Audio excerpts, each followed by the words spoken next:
I'm sure you have a few questions to ask after 3 very interesting papers. So that now we are open for discussion.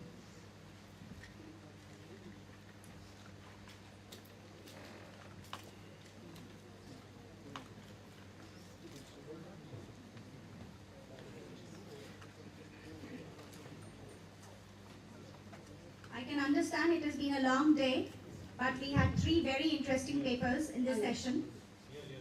Yes. I just thought of adding something to the wonderful presentation here.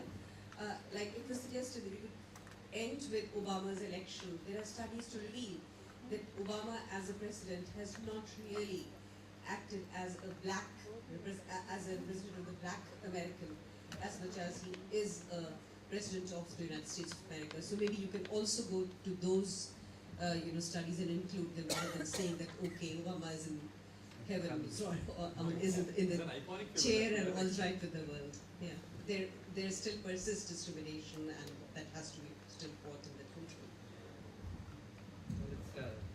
For those of you who are interested, you can have a look at my book, which was published by Lambert, and which focuses on the Chicano and the Asian American component within American studies. Okay, I wanted to actually. Let me congratulate all three of you, and I have comments, in fact, in the form of questions, and I think some suggestions. One is, Jerian, when you break the barriers of music, you still need to overcome the lack of, let's say, even an understanding of why jazz came about. So I know I sound like a political historian all the time, but I do not see how I can, and I have been to Cotton Club, and I was in New Orleans, and, I've had jazz performances played there. It took me a while to get there, so I would suggest a history beginning for almost all of the presentations. Yours was heavy in history, but I'll come to that. I think, we need to also introduce, this is an introductory course, so that would be wonderful. The other is about the slavery component. Now, Obama's rise itself and the problematizing race in understanding the American democracy. I think that is a threat. A detailed explanation is for my MPhil class. I wish you would come and teach my MPhils. But to an introduction, to explain what happened so long ago, certainly Amistad is a great. I have no problem with the toolkits that you all have. I think it's great. I would like you all to come into it. But I think the comment for me is how to make it run through the thread, because they're seeing this literally from the present and they're looking back, perhaps. Then how do we do that?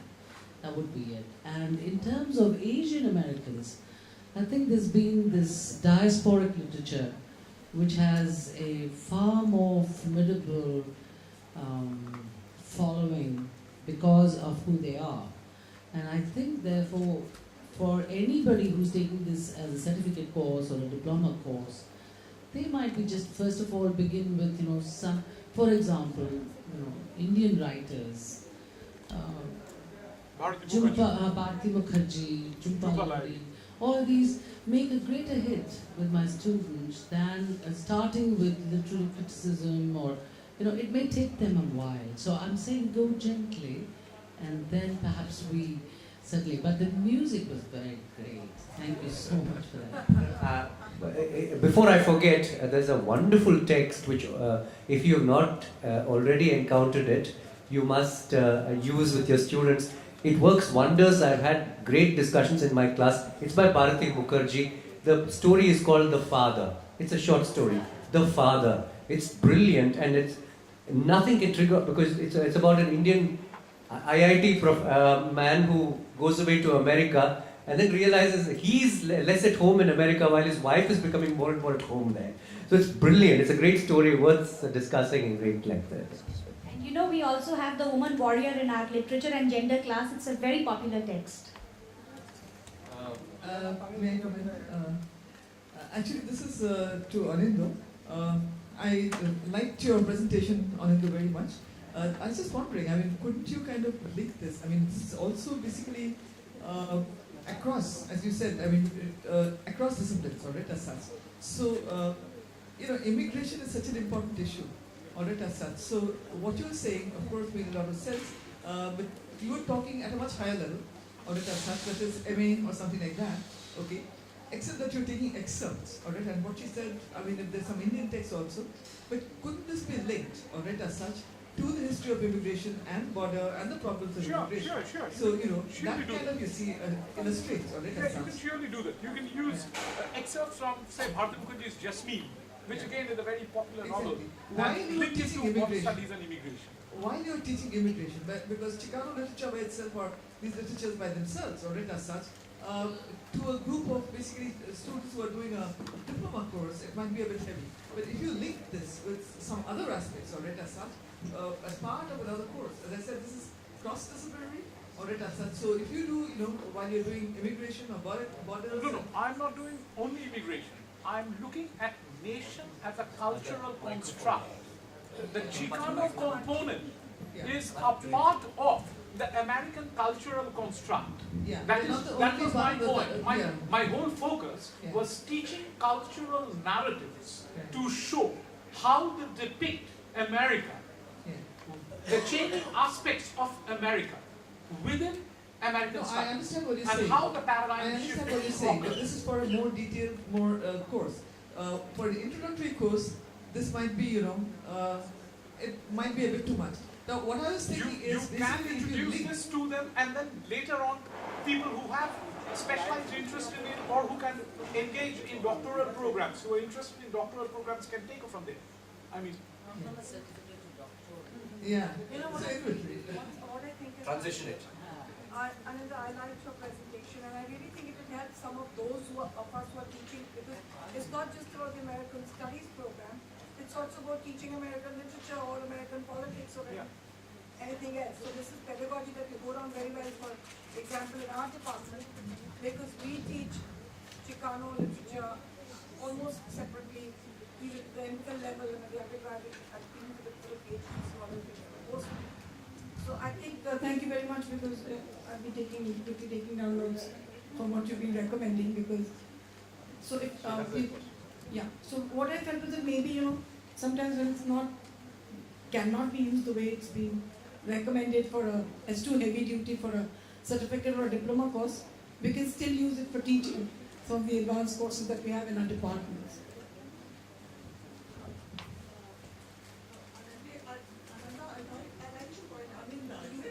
yeah, I mean,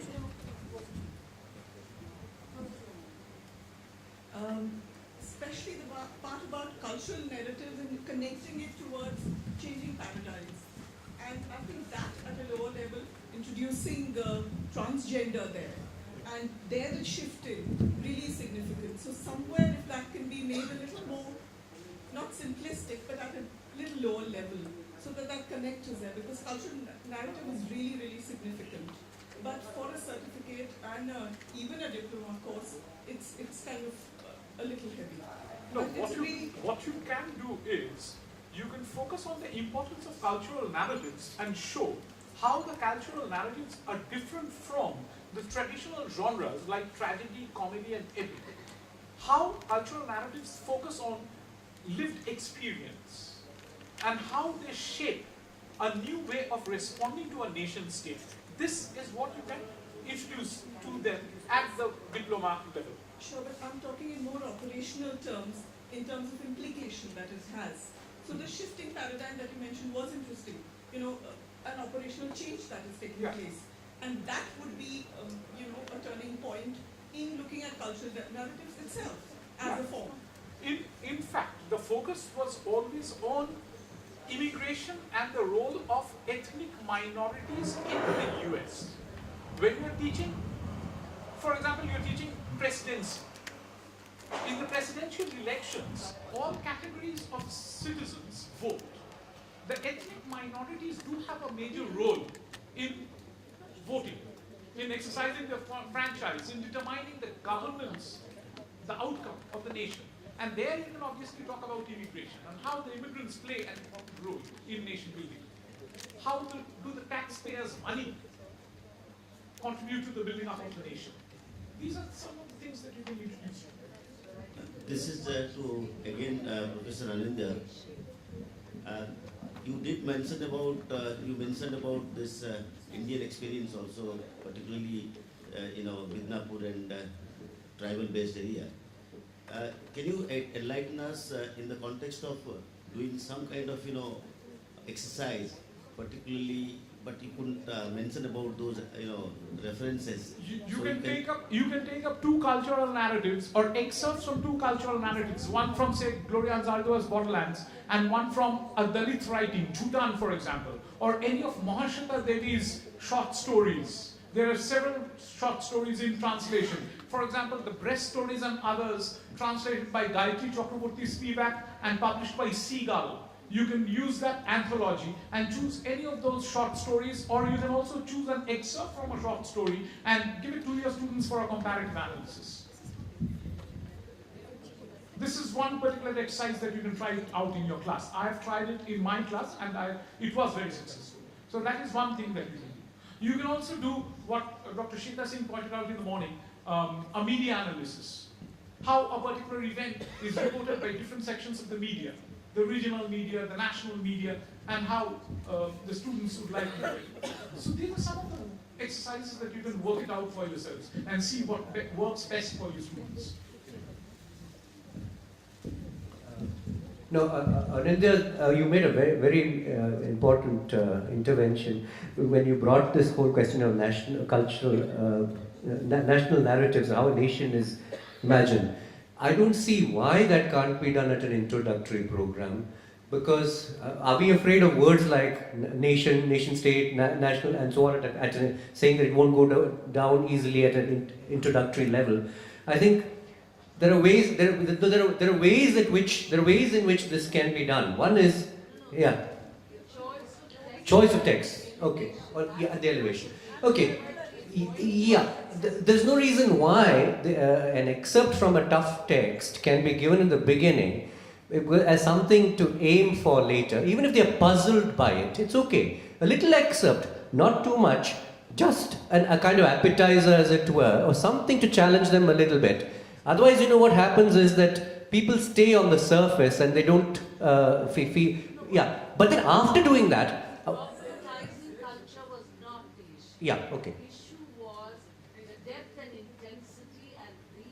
I understand your concern, yeah. Build that depth and intensity. Correct. True, absolutely. True. I fully agree with you. But what I'm saying is that, once this is presented, that itself can be a good, kind of entry point. Then they say, okay, this, what does this really mean? And then you can lead them to lowbrow texts. You've got highbrow, middlebrow, lowbrow. Let's start with Bombay cinema. Upkar, for example, how the nation is imagined. And then go take an American film and how the nation is, and ultimately leading them to the point where nations are just imagined communities, as Benedict Anderson points out. These are, yeah.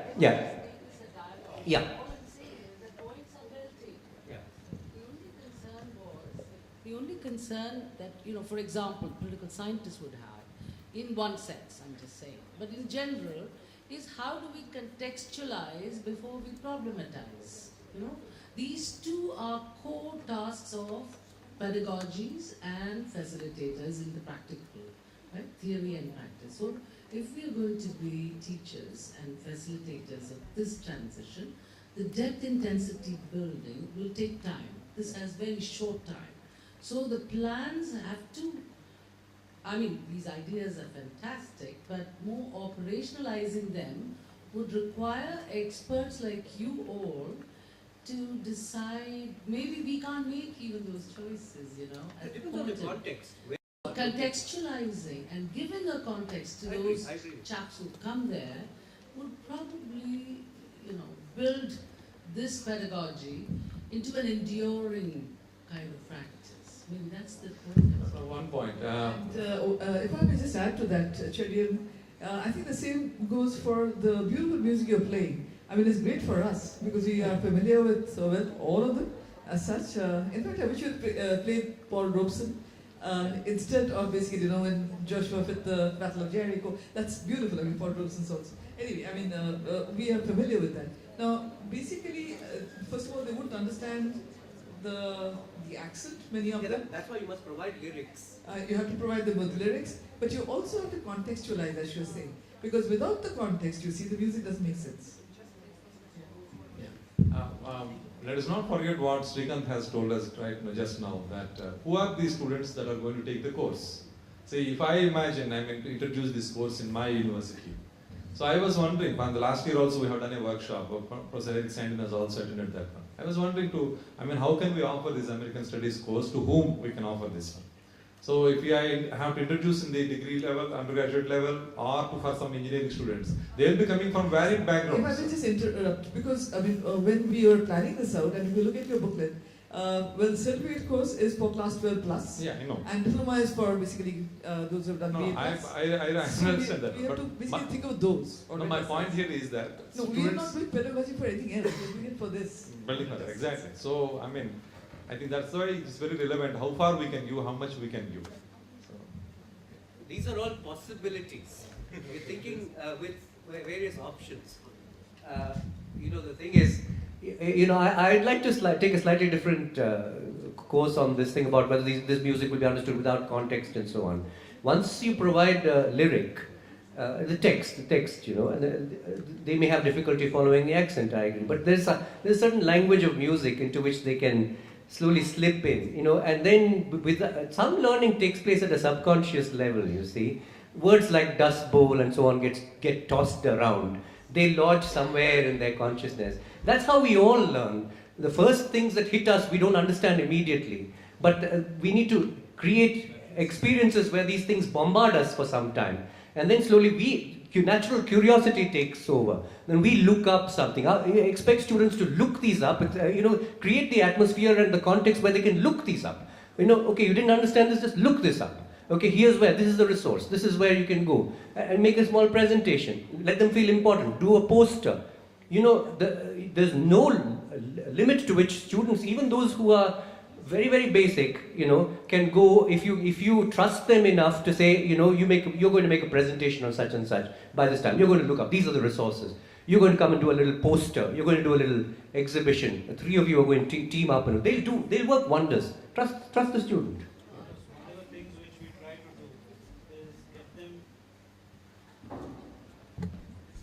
One of the things which we are trying to do, and I do not know how with what success, is trying to get them to do an independent study project of, in terms of length, it might be about just 5 to 10 pages, where almost all of these issues are likely to come up. And it is essentially, as you said, let them do it on their own. Take up a topic. It can be music, it can be art. There's one student who is interested in doing architecture, and we are trying to locate somebody who will be able to help that student to do something on architecture. But let that student come up with something. It will be visual, it will be whatever.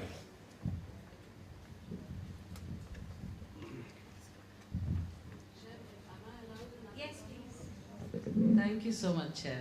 I know I'm using up my privileges, but thank you.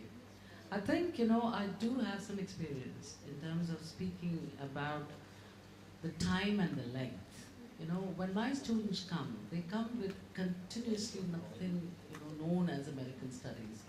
And one of my students started by saying he wants to do a MPhil on social protest movements in the United States in the era of the 60s through music.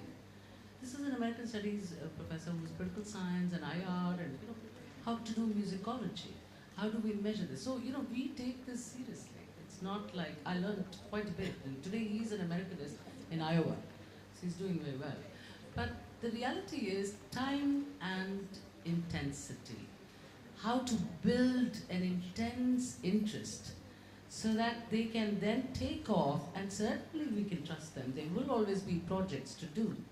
But if the interest is not involuntary, so to speak, from inside, and it evolves into something enduring. So my real issue with this pedagogy conference, and I'm so glad I have this opportunity to talk to you, how to make the whole thing enduring, so that there is something that they recall even after passing out of that course. I'm not looking for them joining up anything. I'm just saying, what do they recall? So how to build that? And that may, in fact, it's not about lyrics, it's not about music, it's about foreign things, the other. So we need to, I think, have a conversation on what is the other. My inspiration in all this is an old Latin poet by the name of Horace, whose phrase is in medias res, in the middle of things. If you want to teach somebody swimming, you don't have to start with the history of swimming and an encyclopedia of swimming. Take them to the pool, get into the water. This, this can be a good starting point, and then from there go backwards, go forwards, go contextualize. You can either contextualize right at the beginning, give a heavy overlay, American history, American economics, American long courses, and then say, okay, now we are ready for this lyric. Or we can start with the lyric and move to those things. In fact, it's either way, it can work. Yeah. Yes. Obama as just an icon figure. Then go back to the race.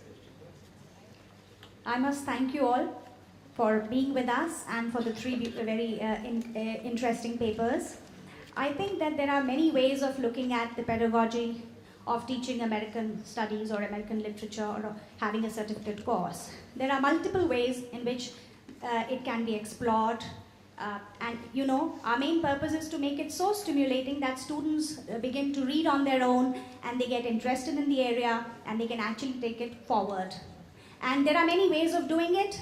And I think an introduction of minority literature or minority issues would perhaps be one way of linking the center with the periphery. Because who are we catering to, that we have to keep in mind. And keeping in mind our students who come from, very sometimes rural background, they have to be introduced to a totally new course. It's very important that we are able to connect. To be able to connect is the major, is the major challenge for all of us. And it is on this note that I would like to now invite you all for high tea. Thank you very much. Thank you.